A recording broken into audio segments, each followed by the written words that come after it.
The Senate Blue Ribbon Committee probe on flood control projects turned explosive as former DPWH District Engineer Henry Alcantara came forward with serious allegations of corruption.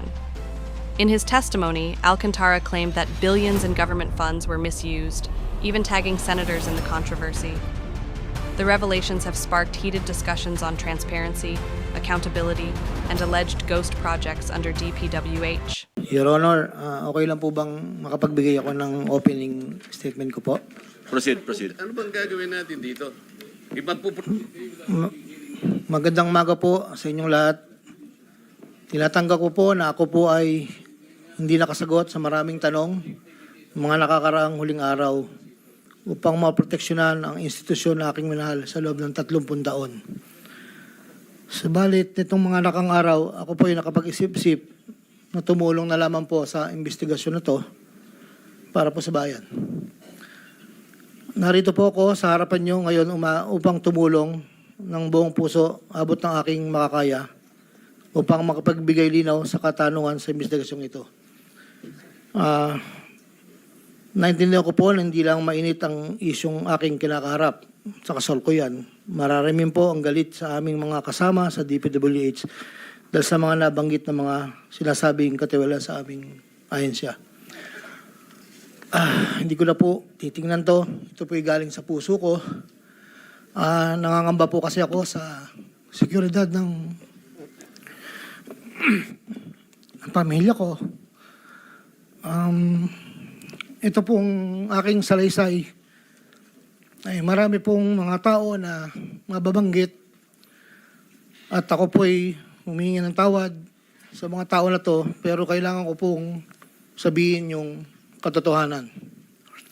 Nihiling ko lang po sa ating buting chairman, sa ating Secretary Justice po, na maproteksyonan po yung pamilya ko.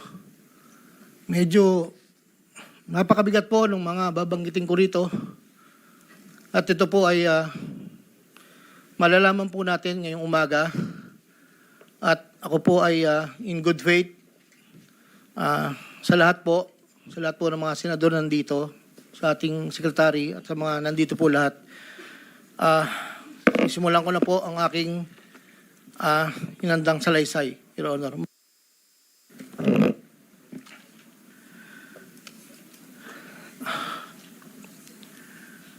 Sa akin pong boss, na nabanggit po nung nakarang hearing ng aming kasama, Undersecretary Roberto Bernardo po. Una ko pong nakilala si Yusek Bernardo taong 1997. Kami po ay magkasama sa Los Baños po. Hanggang dumating po ang panahon na ako po ay na-appoint na District Engineer sa Bulacan. Sa taong 2022, nagsimula pong magbaba ng pondo sa akin si Yusek Bernardo. Nandito po ang detalye kung ilan po at magkano. Ito po, ang unang taon po, 2022 ay 350 million po. Ang kasunduan po ay 25% po para sa proponent. At ako po, o yung driver ko po minsan ang nagdi-deliver po sa kanya. Noong 2023 po, meron na rin po mga bumaba. Dito po, naka-specify po lahat kung ang titulo, ang title po ng project, amount, at kabuang ibinaba po ng aking boss. Ang iba pong sistema, sa simula po ay nagpapabigay po ng pauna lang pong 10%. Pag po lumabas na po sa pag-NEP po, tapos po ang kabuuan po ay paglabas po ng GAA. Pag po sa GAA, may lumabas na wala po sa NEP, ibig sabihin po nun, maaari pong, hindi ko lang po alam procedure, maaari pong sa BICAM po yun pumasok. Andito po lahat po ang detalye sa aking sinumpang salaysay. At meron pa pong mga UA po, ang program allocations po yata yon na naibabaran po sa akin noong 2024. At hindi naman po lahat yon ay sari-sari pong project po yata yon. 2.85 billion po.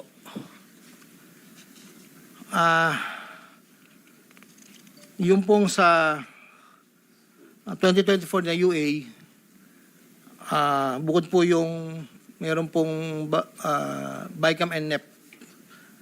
Nandito po lahat po ang detalye. Ito lang po kasi yung record na nakuha ko po sa sariling file ko po. At yun po ay meron pong portion doon na merong 30%, meron pong 25%. Depende po sa proyekto. Ang huli po ay itong 2025. Mayroong halagang 2.55 billion po. 1.65 sa NEP at 900 million sa GAA. At ganoon din po ang sinabi niya sa akin sa proponent po. Doon po sa sinasabi na meron daw pong ang ating Senator Jinggoy Estrada na di umano'y meron pong sa listahan na pinakita po noong nakarang hearing. Yun po, ako po ang nagpasa ng listing po kay Yusek Bernardo. At ang sabi niya po ay meron ka pa bang kailangan na worth 355, yun na lang daw po yung natitira. So ako po ay nagpasa ng listahan sa kanya. Ang pagkakabanggit lang po sa akin ay meron pang extra si SJE. So nung lumabas po yun, sa kanya ko rin po ibinigay. Pero wala po akong direct na komunikasyon kay Senator Estrada at wala rin po akong, hindi po ako ang nagdadala, wala po kaming, hindi ko po nakakaharap, Senator Jinggoy po. Si Yusek Bernardo lang po ang kausap ko. Doon naman po sa nasabi nung nakarang hearing po about the 600 million kay Senator Joel po. Ang totoo po noon, yun po ay multipurpose building. Ang request niya po talaga. Dahil hindi naman po na ma-accommodate nung nire-report ko po sa kay Yusek na hindi po ma-accommodate yung request. Nagkaroon po ng idea, kaming dalawa po ni Yusek Bernardo na tapatan na lang kung sa kwentahan lang po na ang proponent ganito, parang daw po mapagbigyan. So, nagpasa po ako ng listahan without the knowledge of Senator Joel. So, lumabas po yung pondo, I think, UA po. So, hindi po alam ni Sen na yun po ang pinalit namin sa multipurpose building. Wala pong alam si Senator Joel. So, yung bilanggit po na mayroon pong 25%. Ako po ang at si Yusek Bernardo ang nag-usap na gano'n na lang ang gawin para daw po matapatan man lang yung 1.5 B na request po.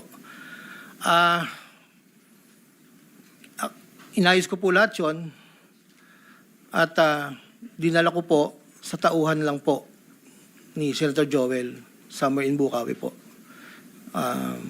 Ang sabi ko po sa kanya, baka pwede, pakibigay mo lang to kay boss.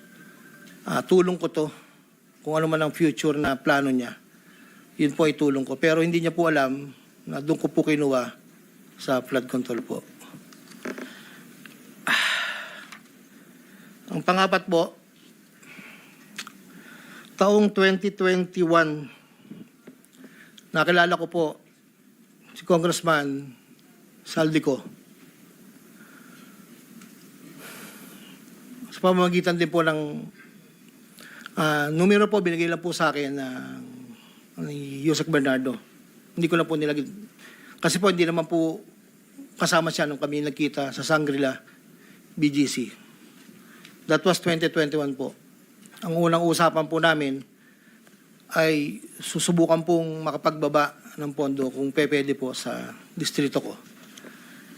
Taong 2022 po, unang bumaba po ay nagkakahalaga ng, tanda ko po, nandito po sa record, ay 519 po ang pagkakatanda ko po. After po noon, 2022, so yung 519 po, ang... Excuse me, engineer. Para mas maliwanag, basahin mo na lang yung sinumpang salaysay mo para hindi ka naliligaw. Opo. Para wala na o-omit, wala na